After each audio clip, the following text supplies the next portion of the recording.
നമ്മളൊക്കെ ഇസ്ലാമിന്റെ അനുയായികളാണ്, മുസ്ലിമീങ്ങളാണ്.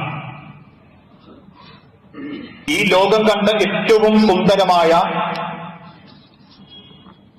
ഏറ്റവും സമാധാനം നൽകുന്ന ഒരു മതത്തിന്റെ, ഒരു ആദർശത്തിന്റെ വക്താക്കളാണ് ഞാനും നിങ്ങളും.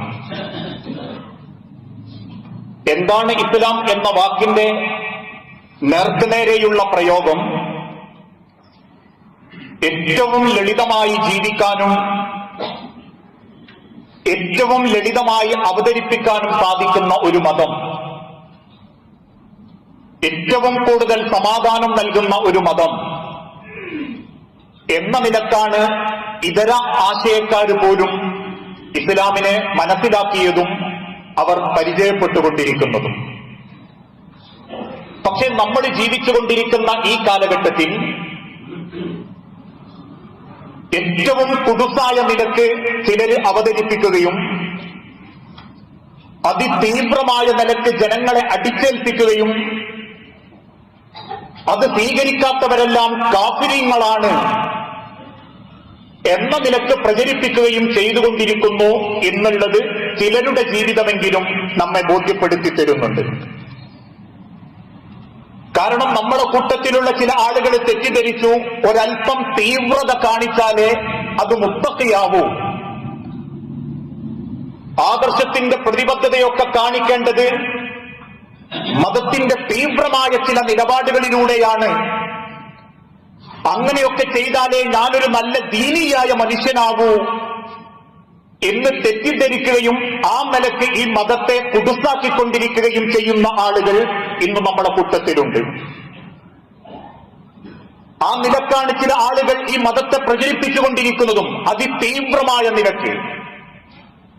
1400 വർഷങ്ങൾക്ക് മുൻപ് ലോകത്തിന്റെ അന്ത്യപ്രവാചകൻ മുഹമ്മദ് മുസ്തഫ റസൂലുള്ളാഹി സല്ലല്ലാഹു അലൈഹി വസല്ലമ കാണിക്കുകയോ പരിചയപ്പെടുത്തുകയോ ചെയ്യാത്ത നിലയ്ക്ക് ഈ മതത്തിന്റെ തീവ്രത, ഈ തീവ്ര മനോഭാവം ജനങ്ങളിലേക്ക് പ്രചരിപ്പിക്കാൻ വേണ്ടി ചില ആളുകൾ ഒളിഞ്ഞും തെളിഞ്ഞും നമ്മളെ കൂട്ടത്തിൽ പണിയെടുത്തുകൊണ്ടിരിക്കുന്നുണ്ട്.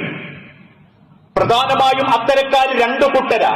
അതിലൊന്ന്, ഇസ്ലാമിലെ ചില കാര്യങ്ങളിൽ ഇല്ലാത്ത പിടിവാശി കാണിക്കുക, ആ വിഷയത്തിൽ മാത്രം മുസ്ലിം സമുദായത്തെ ഇതര ആളുകൾക്ക് പരിഹസിക്കാൻ വകയുണ്ടാക്കി കൊടുക്കുക. അതിൽപ്പെട്ട ചില ഉദാഹരണങ്ങളാണ് ഇന്നും ചില മുസ്ലിം കുടുംബങ്ങളിൽ നമ്മൾ കാണാറില്ലേ. പ്രായമുള്ള 70-75 വയസ്സുള്ള വല്യമ്മമാര് വരെ ഒതുവെടുത്താൽ അകത്തേക്ക് നോക്കി നമസ്കാരപ്പായ എത്തുന്നത് വരെ പറയും, മക്കളെ വല്യമ്മ ഒതുവെടുത്ത് വരിക, തൊടരുതിട്ടോ. ചെറിയ മക്കൾ പോലും തൊടുന്നത് അവർക്ക് ഇഷ്ടല്ല. അതല്ലെങ്കിൽ തന്റെ പേരക്കുട്ടികളിൽ ആരെങ്കിലും ഒന്ന് തൊട്ടുപോയാലോ സ്പർശിച്ചു പോയാലോ ഒതുമുറിഞ്ഞു എന്ന ഒരു പിടിവാശിയോടുകൂടി ആ വിഷയത്തിൽ തർക്കിച്ചുകൊണ്ടിരിക്കുന്ന ആളുകൾ. അങ്ങനെയുള്ള ആളുകളായി പരിശുദ്ധ റമദാനിൽ പോലും പറഞ്ഞത് ഉച്ചയ്ക്ക് ശേഷം പല്ല് വയ്ക്കാൻ പാടില്ല, ഉച്ചയ്ക്ക് ശേഷം മുങ്ങിക്കുളിക്കാൻ പാടില്ല. ഇങ്ങനെ മതത്തിന്റെ ചില കാര്യങ്ങൾ പിടിവാശിയോടുകൂടി തീവ്രമായി അവതരിപ്പിക്കുന്ന ഒരു കൂട്ടരുണ്ടെങ്കിലും അവരെക്കാൾ നമ്മൾ ഭയപ്പെടേണ്ടതും അപകടകാരികളുമായ ചില ആളുകൾ ഇന്ന് മുസ്ലിം സമുദായത്തിൽ നമ്മളെ കൂട്ടത്തിൽ ഉണ്ടായിക്കൊണ്ടിരിക്കുന്നുണ്ട്. ഇതൊരു ആരോപണത്തിന്റെ രീതിയിലല്ല ഞാൻ സംസാരിക്കുന്നത്. അതുകൊണ്ട് തന്നെ നമ്മൾ ഏറ്റവും കൂടുതൽ ഭയക്കേണ്ടതും വരാനിരിക്കുന്ന ഒരു തലമുറയെ വല്ലാത്തൊരു അപകടത്തിലേക്ക് എത്തിക്കുകയും ചെയ്യുന്ന ചില ദുശക്തികൾ മതത്തിന്റെ പേരിൽ നമ്മൾക്കിടയിൽ, നമ്മളെ ഈ ചുറ്റുഭാഗത്ത് പ്രവർത്തിച്ചുകൊണ്ടിരിക്കുന്നു എന്നുള്ളത് അവരുടെ അടയാളങ്ങളും അവരുടെ പ്രവർത്തനങ്ങളും കണ്ടാൽ നമുക്ക് ഓരോരുത്തർക്കും മനസ്സിലാക്കാൻ സാധിക്കും. അവരേറ്റവും കൂടുതൽ ലക്ഷ്യം വെക്കുന്നത് യുവാക്കളെയാണ്. ജീവിച്ചുകൊണ്ടിരിക്കുന്ന യുവാക്കളുടെ മനസ്സുകളിലേക്ക് സംഘടനാ ഹിസ്ബിയത്തിന്റെ പാഠങ്ങൾ പഠിപ്പിച്ച് സംഘടനാ പ്രവർത്തനം പാടില്ലെന്നവരാദ്യം പാകപ്പെടുത്തും. ഓരോ രക്ഷിതാക്കളും ചെറുപ്പക്കാരനും കൃത്യമായിട്ട് ബോധ്യപ്പെടണം, ഇത് അപകടമാണ്. ഊരും പേരുമറിയാത്ത നിലക്ക് പരിപാടികൾ സംഘടിപ്പിച്ച് ഇന്ന് മുസ്ലിം സമുദായത്തിനിടയിലുള്ള തമ്മിൽ തല്ലുകളും പ്രശ്നങ്ങളും ചൂണ്ടിക്കാണിച്ച് ആദ്യം അവർ ചെയ്യുന്നത് യുവാക്കളെ സംഘടിത പ്രവർത്തനത്തിന്റെ എതിരാളികളാക്കി മാറ്റും. മീഡിയകളിലൂടെയും രാത്രി മജ്‌ലിസുകളിലൂടെയും പേരറിയാതെ ഐഡന്റിറ്റി ഇല്ലാതെ അവർ ചെറുപ്പക്കാരെ സ്വാധീനിക്കും. എന്തിനു വന്നു, ആര് ക്ഷണിച്ചിട്ട് വന്നു എന്ന് പോലും അറിയാതെ പല കൂട്ട ചെറുപ്പക്കാരും അവരുടെ വാക്കുകൾ കേൾക്കാൻ വേണ്ടി രഹസ്യമായ മീറ്റിംഗുകളിലേക്ക് എത്തിപ്പെടും. എന്നിട്ട് അവരുടെ മീഡിയകളിലൂടെയും വാക്കുകളിലൂടെയും മുഴുവൻ സംഘടനകളെയും അവർ പ്രതിസ്ഥാനത്ത് നിർത്തും. എന്താ മുസ്ലിമിന്റെ കുഴപ്പമെന്നറിയോ? സംഘടനകളാണ്. അവർ തമ്മിലുള്ള തമ്മിത്തല്ലലുകളും അവർ തമ്മിലുള്ള പ്രശ്നങ്ങളുമാ എന്നവർ ജനങ്ങളിലേക്ക്, അതല്ലെങ്കിൽ ചെറുപ്പക്കാരുടെ മനസ്സിലേക്ക് കുത്തിവെക്കാൻ തുടങ്ങും. അവർ സ്വന്തം ഐഡന്റിറ്റി മറച്ചുവെക്കും. നിങ്ങൾ ആരെന്ന് ചോദിച്ചാൽ ഞങ്ങളൊരു നന്മയുടെ കൂട്ടായ്മ, ഞങ്ങൾക്ക് മജ്‌ലിസുകളേയുള്ളൂ, ഞങ്ങൾക്ക് ഉലമാക്കളേയുള്ളൂ, ഞങ്ങൾ സംഘടനാ ഹിസ്ബിയത്ത് ബാധിക്കാത്തവരാ, ഞങ്ങൾക്ക് സംഘടനാ സങ്കുചിതത്വമൊന്നുമില്ല എന്ന് പറയുന്നതോടൊപ്പം അവരൊരു സംഘടിതമായി ജനങ്ങളെ തിന്മയിലേക്ക് നയിക്കാൻ വേണ്ടി പ്രവർത്തിച്ചുകൊണ്ടിരിക്കും. അവരുടെ ഏറ്റവും വലിയ ലക്ഷണം ലോകത്ത് മുസ്ലിം ഭൂരിപക്ഷ രാജ്യങ്ങളിലുള്ള ഉലമാക്കളുടെ ഉദ്ധരണികളായിരിക്കും ഈ മിക്സഡ് ആയിട്ടുള്ള മതേതര ഭാരതത്തിൽ പോലും അവർ പ്രയോഗിച്ചുകൊണ്ടിരിക്കുന്നത്. യമനിലും സിറിയയിലും അതല്ലെങ്കിൽ ദമ്മാജിന്റെ ഓരങ്ങളിലും ആടുകളെ വെച്ച് ജീവിച്ചിരുന്ന പണ്ഡിതന്മാരുടെ ഉദ്ധരണികൾ മുസ്ലിം ഭൂരിപക്ഷമായ സൗദിയിലും മുസ്ലിം ഭൂരിപക്ഷമായ സിറിയയിലും അവിടെയുള്ള പണ്ഡിതന്മാർ എന്തെഴുതിവിടുന്നോ ആ എഴുതിവിടുന്ന ഉദ്ധരണികൾ മാത്രമായിരിക്കും. ഇന്ന ശൈഖ് ഇങ്ങനെ പറഞ്ഞു, ഇന്ന ശൈഖ് അങ്ങനെ പറഞ്ഞു എന്ന ഉദ്ധരണികളിലൂടെ അവർ ചെറുപ്പക്കാരെ സ്വാധീനിക്കാൻ തുടങ്ങും. കൂട്ടായ പ്രവർത്തനം കിബിറാണെന്നും അതുകൊണ്ട് ഇൽമ് നിറയണം, ഇൽമ് നിറഞ്ഞിട്ടേ നമുക്ക് പ്രവർത്തിക്കാൻ വകുപ്പുള്ളൂ എന്ന് പറഞ്ഞ് പ്രവർത്തിക്കുന്ന യുവാക്കളെ പോലും അവർ അരക്ഷിതാവസ്ഥയിലേക്ക് എത്തിച്ചിട്ടുണ്ട്. നമ്മൾക്കിടയിൽ പോലും ഇസ്ലാഹി പ്രവർത്തന രംഗത്ത് നല്ല നിലക്കിടപെട്ടുകൊണ്ടിരിക്കുന്ന ഇന്നത്തെ ചില ചെറുപ്പക്കാർ അതിന്റെ പേരിൽ കുടുങ്ങുകയും പിന്നീട് ദഅവത്തിന്റെ പ്രവർത്തനത്തിൽ നിന്ന് മാറി ഞങ്ങൾക്ക് ഇൽമ് നിറയണം, അതുകൊണ്ട് രാത്രി മജ്‌ലിസിൽ പങ്കെടുത്തുകൊണ്ടിരിക്കുകയാണ്, ഇൽമ് പൂർത്തിയായിട്ടേ പ്രവർത്തിക്കാൻ പറ്റൂ എന്ന കാരണം പറഞ്ഞ് അവർ വല്ലാത്തൊരു രീതിയിലേക്ക് മാറും. സമൂഹത്തിൽ നിന്ന് അവർ പിൻവലിയും, ഉൾവലിയും, കാര്യങ്ങളിൽ നിന്ന് അവർ അവരുടെ ബാധ്യതകൾ മറക്കും. അവർക്ക് മറ്റു പലരോടും ശത്രുതാ മനോഭാവം തോന്നിത്തുടങ്ങും. ഏത് നിലയ്ക്ക്? ബുർക്ക ധരിക്കാത്ത പെണ്ണുങ്ങൾ ഈമാൻ നിറയാത്ത പെണ്ണുങ്ങളായിട്ട് അവർ കാണും. അതല്ലെങ്കിൽ ആ നിലയ്ക്ക് താടി നീട്ടാത്ത താടി വടിച്ചവൻ കാഫിറായിട്ട് അവർ കാണും. മറ്റേത് നന്മകൾ ചെയ്താലും ലക്ഷക്കണക്കിന് രൂപ സക്കാത്ത് കൊടുത്താലും അവന്റെ മുഖത്ത് 4 രോമങ്ങളില്ല എന്ന കാരണത്തിന്റെ പേരിൽ പള്ളിയിൽ കയറിയാൽ പോലും മുന്നിൽ നിൽക്കുന്നവന്റെ താടിയുടെ അളവ് നോക്കി ആ ഇമാമത്ത് എനിക്ക് പറ്റില്ലെന്ന് പറഞ്ഞു പോകുന്ന മത തീവ്രതയുടെ തീവ്ര മനോഭാവക്കാര് നമ്മളെ കൂട്ടത്തിൽ ഇറങ്ങിപ്പുറപ്പെടും. നമ്മൾക്കിടയിൽ പോലും അവരുടെ ഔദ്യോഗിക വസ്ത്രം കന്തൂറയും വെള്ള പൈജാമയുമായി മാറും. ഞാൻ ഈ പറയുന്നത് വിദേശ രാജ്യത്ത് അറബ് ലോകത്ത് ജീവിച്ച് അവിടുന്ന് കൊണ്ടുവന്ന കന്തൂറയും പൈജാമയും വെള്ളിയാഴ്ചയും അല്ലാത്ത ദിവസവും നമ്മുടെ ഇടയിലൊന്നും ഇടുന്നവരെ പറ്റിയല്ല. നാട്ടിൽ നിൽക്കുന്ന ചില ചെറുപ്പക്കാരോട് മറ്റു ചിലർ പഠിപ്പിക്കും, ഇതൊക്കെയാ ഇസ്ലാമിന്റെ ഐഡന്റിറ്റി, അത് ധരിച്ചിട്ടേ പുറത്തിറങ്ങാൻ പാടുള്ളൂ, ഒരാളോടും മിണ്ടരുത്, നമുക്ക് ഇൽമു നിറയണം, സമൂഹത്തിലുണ്ടൊരു വിഷയത്തിലും ഇടപെടരുത്. ഇങ്ങനെയൊരു തീവ്രതാ മനോഭാവത്തോടെ ആ ചെറുപ്പക്കാരിലേക്ക് മതം കുത്തിവെക്കുമ്പം അവർക്ക് പലരും ശത്രുക്കളായി. എളാപ്പ ശത്രു, എളാപ്പക്ക് താടിയില്ല.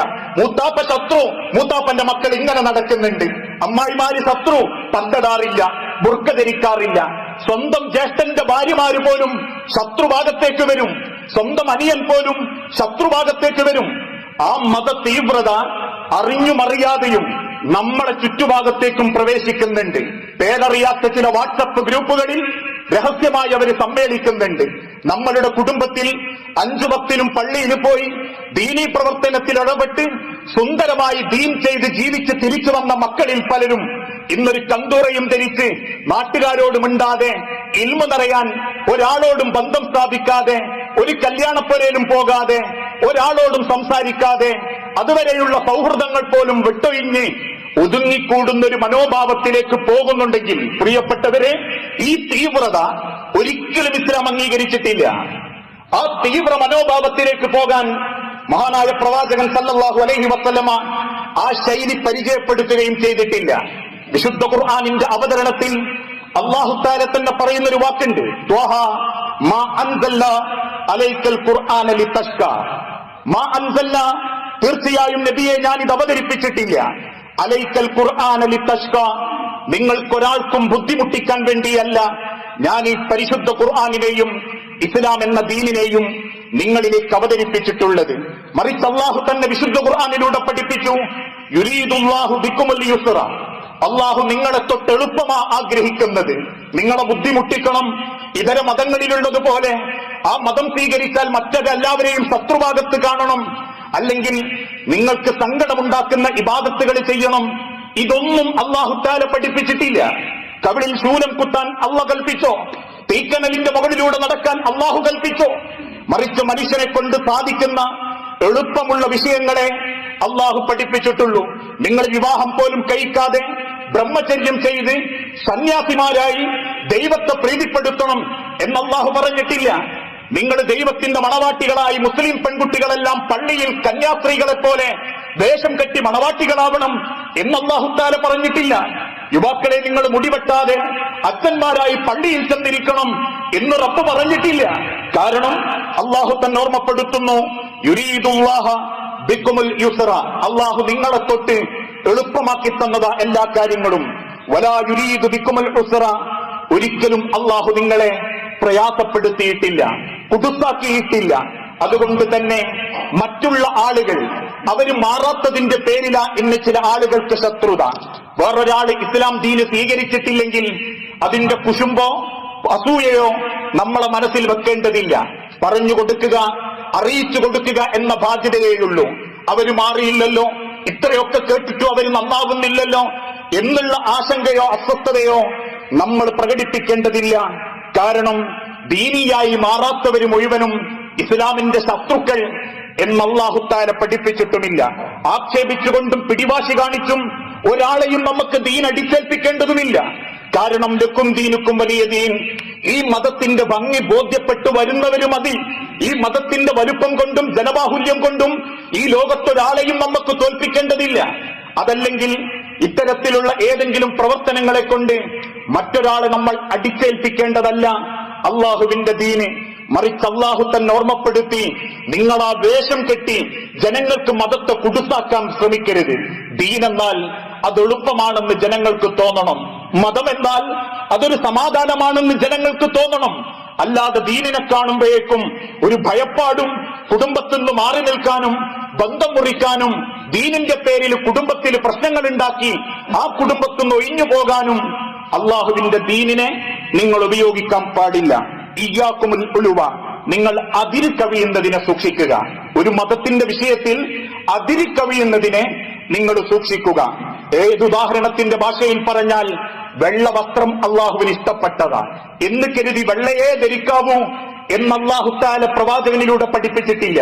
നിങ്ങൾക്ക് പച്ച വേണോ ധരിക്കാം, കറുപ്പ് വേണോ ധരിക്കാം എന്ന് കരുതി അള്ളാഹുവിന്റെ ദീനിനെ നിങ്ങൾ പരിഹസിക്കരുത് എന്ന് മാത്രം പലരോടും ഇസ്ലാം ഓർമ്മപ്പെടുത്തി. നിങ്ങളുടെ മനസ്സാണ് നന്നാവേണ്ടത്. ചേലും കോലവും ഭാവവും രൂപവും ഈമാനിന്റെ ദീനിന്റെ മുറ്റിയ സ്വഭാവം കാണിക്കുന്നുണ്ടെങ്കിലും ഉള്ളു കറുത്തുപോയാൽ നിങ്ങളെ പുറത്തുള്ള വെറുപ്പ് കൊണ്ടോ ധരിച്ച വസ്ത്രത്തിന്റെ വെളുപ്പ് കൊണ്ടോ നിങ്ങൾ ധരിക്കുന്ന ശരീരത്തിലുള്ള മതത്തിന്റെ ചിഹ്നങ്ങളെ കൊണ്ടോ നിങ്ങൾക്ക് അല്ലാഹുവിന്റെ അടുത്ത് കൂലിയില്ല. ഒന്നും കൂടി ഉദാഹരിച്ചു പറഞ്ഞാൽ, തീവ്രവാദികളെന്ന് നമ്മൾ വിളിക്കുന്ന പലരുടെ മുഖത്തും ഇടതൂർന്ന താടികളുണ്ട്. അതിന്റെ അർത്ഥം ഇസ്ലാം ആ തീവ്രവാദത്തെ പ്രോത്സാഹിപ്പിച്ചു എന്നല്ല. ദീനുള്ള പല മുഖങ്ങളിലും തീവ്രവാദത്തിന്റെ ചിന്തകൾ വരുന്നുണ്ടെങ്കിൽ അവന്റെ ദീനിന്റെ പോരായ്മയാ, അതിന്റേതായ ചിഹ്നങ്ങളുടെ കുഴപ്പമല്ല. മനസ്സാണ് മാറേണ്ടത്, ഹൃദയമാണ് ശുദ്ധിയാവേണ്ടത്. എന്നിട്ട് റബ്ബിന്റെ പ്രവാചകൻ സല്ലല്ലാഹു അലൈഹി വസല്ലം ഓർമ്മപ്പെടുത്തി, ഫഇന്നഹു, അങ്ങനെ മതത്തിൽ നിങ്ങൾ തീവ്രത കാണിച്ചു തുടങ്ങിയാൽ, അതിൽ കവിഞ്ഞാൽ, ഫഇന്നഹു അഹ്ലക മൻ കാന ഖബ്ലകും, നിങ്ങളെ മുൻഗാമികളായ പലരെയും ആ തീവ്രതയാണ് നശിപ്പിച്ചിട്ടുള്ളത്. ആ തീവ്ര മനോഭാവമാണ് പലരെയും ഇസ്ലാമിനെ നശിപ്പിക്കാൻ കാരണമാക്കിയിട്ടുള്ളത്. മറ്റൊരു ഭാഗത്ത് റസൂലുള്ളാഹി സ്വല്ലല്ലാഹു അലൈഹി വസല്ലം ഓർമ്മപ്പെടുത്തി, ഹലക്കൽ മുത്തനത്തിഊൻ, ഹലക്കൽ മുത്തനത്തിഊൻ, മതത്തിൽ തീവ്രത കാണിക്കുന്നവർ നശിച്ചിരിക്കുന്നു, മതത്തിൽ തീവ്രത കാണിക്കുന്നവർ നശിച്ചിരിക്കുന്നു. കാലഹാ സലാസൻ, 3 തവണ ആവർത്തിച്ചിട്ട് മഹാനായ പ്രവാചകൻ സല്ലല്ലാഹു അലൈഹി വസല്ലം പറഞ്ഞു, നിങ്ങൾ ഒരിക്കലും മതത്തിൽ തീവ്ര നിലപാട് അടിച്ചേൽപ്പിക്കരുത്. തീവ്ര മനോഭാവത്തോടുകൂടി നിങ്ങൾ മതത്തെ ജനങ്ങൾക്ക് മുൻപിൽ അവതരിപ്പിക്കുകയും ചെയ്യരുത്. ഈ തീവ്ര നിലപാട് ഇന്നത്തെ മനുഷ്യർക്കുണ്ടാകുമ്പോ അവർക്കുണ്ടാകുന്ന ചില അടയാളങ്ങളുണ്ട്, മാറ്റങ്ങളുണ്ട്. സ്വയം ദേഷ്യക്കാരനാവും. വേറെന്ത് കണ്ടാലും ഞാൻ അതിനെതിരാണ് ഇതുകൊണ്ട് പെട്ടെന്ന് ദേഷ്യം പിടിക്കും. അത്തരത്തിലുള്ള ആളുകളോട് എളുപ്പം കുടുംബബന്ധം മുറിക്കും. അതേ നിലയ്ക്ക് പല രംഗത്തു നിന്നും അവർ ഉൾവലിയും. ആലോചിച്ചു നോക്കൂ സുഹൃത്തുക്കളെ, എത്ര ചെറുപ്പക്കാരാ ദീനീ പ്രവർത്തനത്തിൽ നിന്ന് ഉൾവലിഞ്ഞുകൊണ്ടിരിക്കുന്നത്. കുടുംബത്തിൽ ബന്ധം ചേർത്ത് എല്ലാ രംഗത്തും സജീവമായി ഇടപെട്ടിരുന്ന എത്ര ചെറുപ്പക്കാരാ അവനവന്റെ ജീവിതത്തിന്റെ സർവ്വതും ഉപേക്ഷിച്ച് സ്വന്തത്തിന്റെ ഉള്ളിലേക്ക് ഉൾവലിഞ്ഞുകൊണ്ടിരിക്കുന്നത്. അവനെപ്പോലെ അല്ലാത്ത മുഴുവൻ ആളുകളോടും അത്തരക്കാർക്ക് പുച്ഛമായിരിക്കും. അവർക്കൊന്നും ദീനില്ല, നമ്മക്കൊക്കെയാ ദീന്, ഇരിക്കൊക്കെയാ ദീന്. ഓൽക്കൊക്കെ ദീനുണ്ടോ? ഓൻ ഇന്ന സംഘടനക്കാരൻ, ഇവര് മറ്റേ സംഘടനക്കാരൻ എന്നളവ് പോലും നോക്കി സ്വയം ദീനിയായി മറ്റുള്ളവരെ പുച്ഛത്തോടെ കാണുകയും ചെയ്യും. ലോകത്തിന്റെ ഹബീബായ നബി സല്ലല്ലാഹു അലൈഹി വസല്ലമ ഓർമ്മപ്പെടുത്തി, ഇന്ന ദീന യുസ്റുൻ, തീർച്ചയായും മതം അത് എളുപ്പമാ, നിങ്ങൾ അതിനെ ഇടങ്ങേറാക്കരുത്. ഈ റമദാനിന്റെ തൊട്ടു മുൻപിൽ പോലും ഒരു മുസ്ലിം പുരോഹിതൻ പറഞ്ഞത്, അവൻ ബാത്റൂമിൽ പോകുമ്പോ പോലും അവൻ ആ ബാത്റൂമിൽ വിസർജിക്കുന്ന സമയത്ത് ശ്രദ്ധിച്ചിട്ടില്ലെങ്കിൽ ഒന്നു മുറിയുന്നുള്ള നിലക്ക് വരെ ഫത്വ കൊടുത്തിട്ടുണ്ട്. ഇങ്ങനെ പല കോലത്തിലും ഈ മതത്തെ പലരും ദുരുപയോഗം ചെയ്യുമ്പോ അദ്ദീനു യുസ്റുൻ, ഈ മതം ഏറ്റവും എളുപ്പമായതാ. വലൻ യുഷാദുദ്ദീന അഹദുൻ ഇല്ലാ ഗലബഹു, ആരെങ്കിലും ഈ മതത്തെ തീവ്രമാക്കിയാൽ അവൻ ഈ മതത്തിന്റെ മുൻപിൽ ആ മതം അവനെ തോൽപ്പിച്ചു കളയും. തോറ്റുപോയിട്ടുണ്ട് പല യുവാക്കളും. ഞാൻ എന്റെ രക്ഷിതാക്കളോടും ചെറുപ്പക്കാരോടും ഗൗരവത്തോടെ പറയുന്നത്, സോഷ്യൽ മീഡിയ ഉപയോഗിക്കുമ്പോ പലരും പലതും എഴുതിവിടും. പല സങ്കുചിത മനോഭാവവും മറ്റു സംഘടനകളുടെ പ്രവർത്തനങ്ങളും ചൂണ്ടിക്കാണിച്ച് നിങ്ങളെ അവരിലേക്ക് ചേക്കാറാൻ വേണ്ടി പ്രേരിപ്പിക്കും. ഇല്ലാത്ത നുണക്കഥകൾ പ്രചരിപ്പിച്ച് അവർ നിങ്ങളുടെ വിശ്വാസത്തെ തകർക്കാനൊരുങ്ങും. പിന്നീട് നിങ്ങൾക്ക് ഈ ലോകം മതിയാകാതെ വരും. ഞാനിതൊരു കൺകെട്ടിന്റെ വാക്കിൽ പറയുന്നതല്ല. ഇക്കഴിഞ്ഞ റമദാനിൽ നമ്മളെ ചുറ്റുഭാഗത്തുള്ള 2-3 പള്ളികളിൽ പോയപ്പോ നമസ്കാരത്തിന് ശേഷം, പ്രസംഗത്തിന് ശേഷം പുറത്തേക്കിറങ്ങി വന്ന മാതാക്കളിൽ 2-3 പേർക്ക് പറയാനുള്ളത്, മകന് കേരളം മതിയാവുന്നില്ല പോലും, ഓന്റെ ദീനനുസരിച്ച് ഇവിടെ ജീവിക്കാൻ പറ്റുന്നില്ല പോലും, ഇവിടെ കുറെ കാഫിരീങ്ങളുണ്ട്, ഇവിടെയുള്ള മുസ്ലിമീങ്ങളൊന്നും ശരിയല്ല, അവരൊക്കെ സംഘടനാ ഹിസ്ബിയത്ത് വാദിച്ചവരാ, അതുകൊണ്ട് അവൻ എന്തു വേണം? ഒന്നുകിൽ സിറിയക്ക് പോണം, അല്ലെങ്കിൽ സൗദി അറേബ്യയിലേക്ക് പോണം, അവിടെയൊക്കെ ദീനനുസരിച്ച് ജീവിക്കാൻ പറ്റൂ എന്ന് ചിന്തിക്കുന്ന മാനസികാവസ്ഥയിലേക്ക് ഇത്തരം രാത്രി ക്ലാസുകാർ, ഇത്തരത്തിലുള്ള പേരറിയാത്ത കൂട്ടര് നമ്മളെ മക്കളെ കൊണ്ടുപോകുന്നുണ്ട്. അറിയാതെ അവരെ കൂട്ടം കൂട്ടി പിടിക്കുന്നുണ്ട്. രാത്രി 10 മണിക്ക് ശേഷം 12 മണിക്ക് തിരിച്ചു വരുന്ന ഒരു മകൻ വീട്ടിന്റെ ഉള്ളിൽ കയറി വരുമ്പോ പോലും അവൻ ചെന്നിരുന്ന ക്ലാസിനെ പറ്റി പല രക്ഷിതാക്കളും ചോദിക്കുന്നില്ല. 4 ദിവസങ്ങൾക്കപ്പുറം കുടുംബത്തിലുള്ള ഒരു കല്യാണത്തിന്റെ പേരിൽ എന്തോ ഒരു ചെറിയ കാര്യം കണ്ടപ്പോഴേക്കും കല്യാണത്തിന് ബേജാറുണ്ടാക്കി, സങ്കടമുണ്ടാക്കി, ആളുകളെയെല്ലാം കുറ്റപ്പെടുത്തി ഇറങ്ങിപ്പോകുന്ന ഒരു തീവ്ര മനോഭാവത്തിലേക്ക് നമ്മളെ മക്കൾ മാറുന്നുണ്ടെങ്കിൽ ഈ പോക്ക് അപകടത്തിലേക്ക്. അവർക്ക് ഈ നാട് മതിയാകാതെ വരും, അവർക്കിവിടത്തെ മുസ്ലിമീങ്ങൾ മതിയാകാതെ വരും. അവസാനം ഒന്നിനും പറ്റാത്തൊരു അരക്ഷിതാവസ്ഥയിലേക്ക് നമ്മളെ തലമുറകളെ കൊണ്ടുപോകാൻ ഇത്തരത്തിലുള്ള ആളുകൾ പണിയെടുക്കുന്നുണ്ട് എന്ന് നമ്മൾ ഓരോരുത്തരും തിരിച്ചറിയേണ്ടതുണ്ട്. ഇത്തരക്കാരുടെ മറ്റൊരു കാപട്യം എന്തെന്ന് ചോദിച്ചാൽ, അവര് സ്വന്തം കാര്യത്തിലെ ദീനുണ്ടാകും, ഉത്തരവാദിത്വത്തിൽ നിന്ന് ഒളിച്ചോടിക്കൊണ്ടിരിക്കും. ഏതാനും ചില ദിവസങ്ങൾക്ക് മുൻപ് അല്ലെങ്കിൽ ഒരു പ്രഭാഷണത്തിൽ ഇന്നലെ മരണപ്പെട്ട സിനിമാ നടൻ മാമുക്കോയെ സൂചിപ്പിച്ചൊരു കാര്യമുണ്ട്. ഒരു സദസ്സിലേക്ക് കയറി ചെന്നപ്പം മൈക്കെടുത്ത് ദൂരെ കളയാൻ പ്രസംഗിക്കുന്ന ഉസ്താദ് കൽപ്പിച്ചു. കാരണം മൈക്ക് ഹറാമാ, റസൂലുള്ള ഉപയോഗിച്ചിട്ടില്ല. അവിടെയുള്ള ആംപ്ലിഫയർ എടുത്തു മാറ്റാൻ പറഞ്ഞു, അത് ഹറാമാ, ഉപയോഗിക്കാൻ പാടില്ല. മൈക്കൊന്നുമില്ലാത്ത കാലത്തല്ലേ നബി തങ്ങൾ പ്രസംഗിച്ചത്, അതുകൊണ്ട് വെറും വായ കൊണ്ട് പ്രസംഗിച്ച് പുറത്തേക്കിറങ്ങിയപ്പോ പോകാനുള്ള വാഹനമില്ല.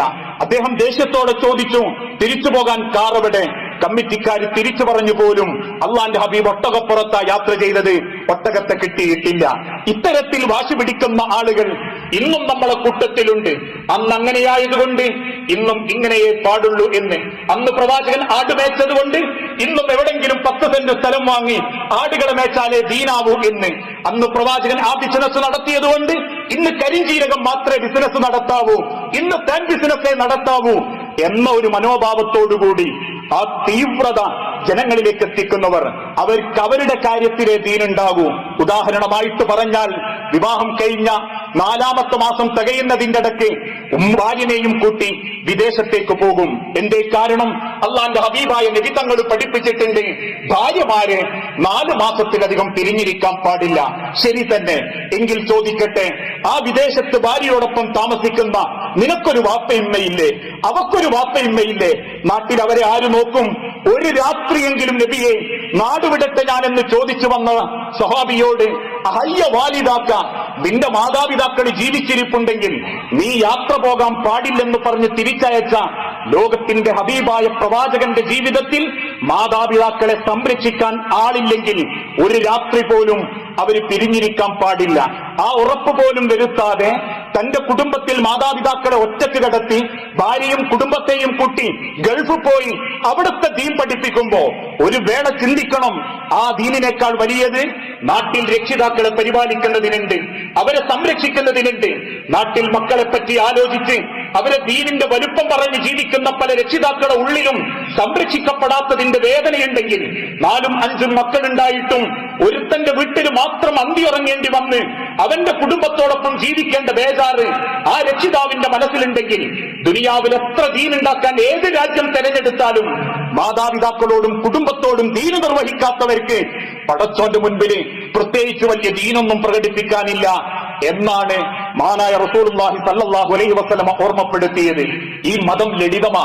ചിലര് കൂടി ഇതിനെല്ലാം കൂടിയും വല്ലാതെ കുടുസാക്കിക്കൊണ്ടിരിക്കുകയാ.